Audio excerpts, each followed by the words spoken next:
تو کیسے ہو دوستوں پچھلی چند ویڈیوز میں ہم نے یہ ذکر کیا ہے کہ پروفٹ سلیمان علیہ السلام کی کہانی سے انسپائر ہو کر کس طریقے سے الادین اور جادوئی جنات کی کہانی بنائی گئی تھی، جو کہ آج تک مشہور ہے۔ مگر اس کہانی میں کوئی بھی حقیقت نہیں تھی، وہ صرف بچوں کی ایک تفریح کا ذریعہ تھا جو کہ آج تک بہت ہی زیادہ مشہور ہے۔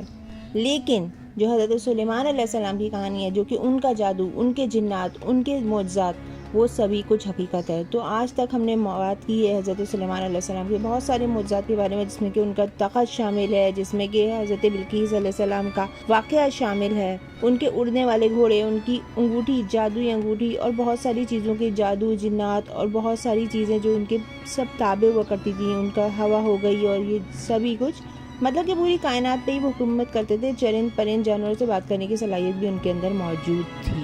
ان شارٹ اگر کہا جائے آج کی لینگویج میں تو وہی تھے ایک سپر ہیرو، ایک سپر مین۔ آج چلتے ہیں پروفٹ سلیمان علیہ السلام کے جادوئی گھوڑوں کی کہانی کی طرف۔ اڑنے والے جادوئی گھوڑے سن کے بہت عجیب لگتا ہے اور لگتا ہے کہ یہ کہانی ہے، مگر یہ سچائی ہے اور اس بات کو میں آگے پروف بھی کروں گی۔ So let's begin.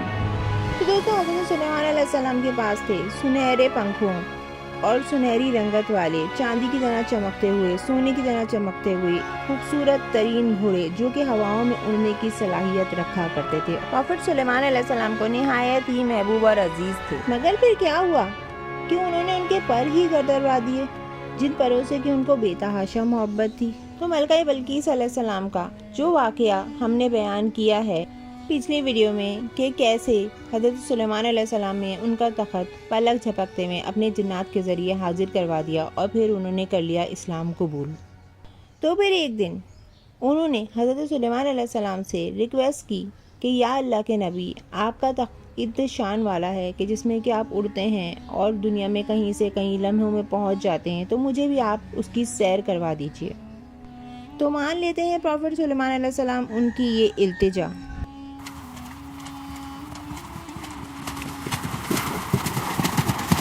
اور چل پڑتے ہیں اس تخت پہ جس پر کہ پوری کی پوری سلطنت بھی آ سکتی تھی، اور تفریح کے لیے اور سیر کے لیے وہ لوگ نکلتے ہیں۔ دیکھتے ہیں دنیا کی بہت ساری جگہیں، یہاں انہیں ملتا ہے ایک جزیرہ جو کہ بہت ہی خوبصورت ہوتا ہے۔ وہاں پر یہ اپنا تخت اتار دیتے ہیں اور انجوائے کرنے لگتے ہیں وہاں کے ماحول کو۔ دوستوں، روایت میں یہ آتا ہے کہ یہ جزیرہ 7 سمندروں کے بیچ کا ایک جزیرہ تھا اور نہایت ہی خوبصورت تھا، یعنی کہ جنت نظیر ایک جزیرہ تھا، جو کہ آج تک حضرت سلیمان علیہ السلام کی بھی نظروں سے نہیں گزرا تھا۔ ملکہ بلقیس بہت زیادہ خوش ہوتی ہیں اور وہاں کے نظارے اور وہاں کے پیڑ پودوں میں کھو سی جاتی ہیں۔ یہاں کے درخت، چرند پرند اور جانور بہت ہی عجیب و غریب اور بہت ہی زیادہ خوبصورت تھے۔ چلتے چلتے انہیں دکھائی دیتے ہیں کچھ گھوڑے، ایسے گھوڑے جو کہ آج تک ان لوگوں نے کبھی بھی دیکھے نہیں تھے۔ ان کے بازوؤں کی جگہ پر تھے اور ان کے رنگ سونے یا چاندی کی طریقے سے چمک رہے تھے اور وہ نہایت ہی خوبصورت لگ رہے تھے۔ جب انہوں نے پروفٹ سلیمان علیہ السلام کے لشکر کو دیکھا تو وہ ڈر گئے اور پرواز کر گئے اور ہوا میں ہی کہیں غائب ہو گئے۔ یہاں پر پروفٹ سلیمان علیہ السلام جو کہ مبتلا ہو چکے تھے ان گھوڑوں کی شدید محبت میں، اور انہیں ہر صورت میں وہ گھوڑے چاہیے ہی تھے، اداس ہو گئے۔ اب جب یہ سب لوگ واپس آتے ہیں اپنے محلات کی طرف تو نہایت ہی اداسی سی طاری ہوتی ہے، کیونکہ انہیں وہ گھوڑے دوبارہ دیکھنے ہی تھے۔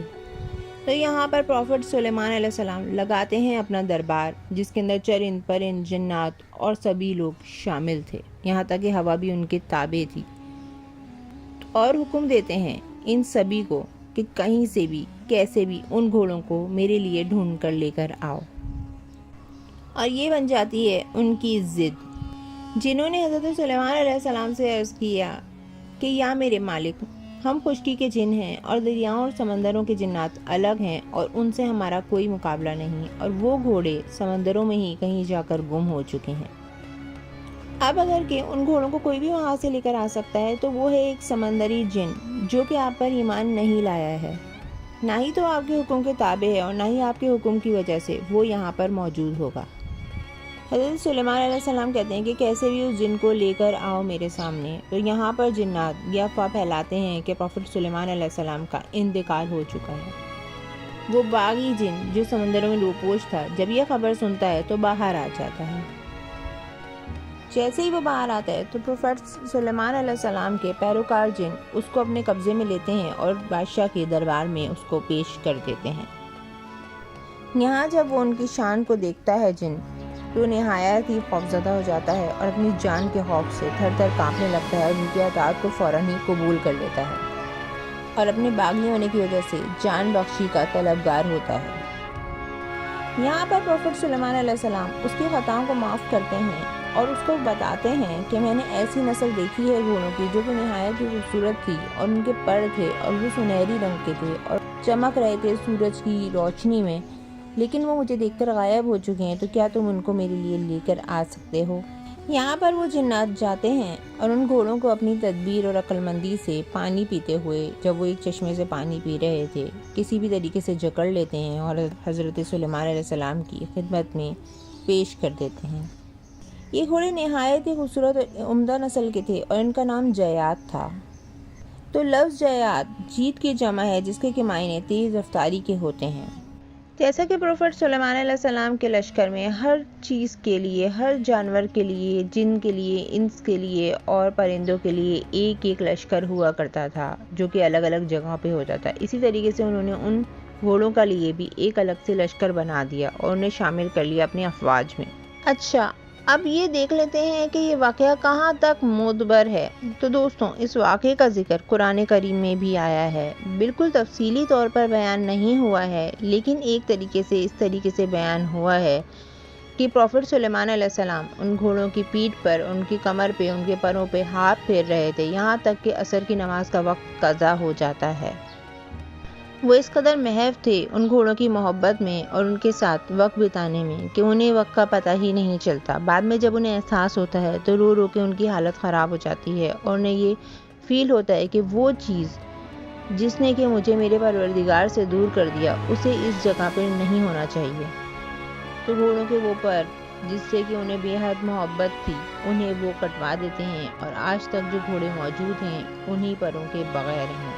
قرآن کریم میں یہ واقعات بہت زیادہ تفصیلات کے ساتھ نہیں بیان کیے گئے ہیں، لیکن اشارتاً بیان کیے گئے ہیں، اور یہاں پر حضرت محمد صلی اللہ علیہ وآلہ وسلم کی متعلق بھی ایک حدیث بیان کی جاتی ہے۔ حضرت عائشہ کیونکہ عمر میں کافی چھوٹی تھی جب وہ ان کی نکاح میں آئی تھی، تو وہ کھیل کود میں بھی مشغول رہا کرتی تھی اور ان کے پاس بہت ساری گڑیاں تھیں۔ تو ایک دن اللہ کے محبوب حضرت محمد صلی اللہ علیہ وآلہ وسلم کھانا کھا رہے تھے کہ اچانک سے ایک پردہ ہلتا ہے اور اس کے پیچھے سے ظاہر ہوتی ہیں حضرت عائشہ علیہ السلام کی گڑیاں۔ انہی گڑیوں میں ایک گھوڑا بھی موجود ہوتا ہے جس کے پر ہوتے ہیں۔ تو پروفٹ محمد صلی اللہ علیہ وآلہ وسلم ان سے یہ پوچھتے ہیں کہ یہ گھوڑا کیا ہے اور اس پہ پر کیوں نکلے ہوئے ہیں؟ حضرت عائشہ رضی اللہ تعالیٰ عنہ ان سے کہتی ہیں کہ یا اللہ کے نبی، کیا آپ نہیں جانتے کہ حضرت سلیمان علیہ السلام کے پاس جیاد نام کے گھوڑے تھے جن کے پر موجود تھے، وہ ہواؤں میں اڑتے تھے اور ایسے ہی دکھا کرتے تھے۔ مقصد کہ انہوں نے اپنے کھلونوں کی طرف اشارہ کیا کہ یہ وہی گھوڑے میں نے بنائے ہیں اپنے کھیلنے کے لیے۔ ان کی اس بات پہ اللہ تعالیٰ کے نبی حضرت محمد صلی اللہ علیہ وآلہ وسلم نے اتنی زور سے ہنسا کہ ان کے آخری دانت تک دکھائی دینے لگے۔ مطلب یہ کہ انہوں نے اس واقعے سے انکار نہیں کیا۔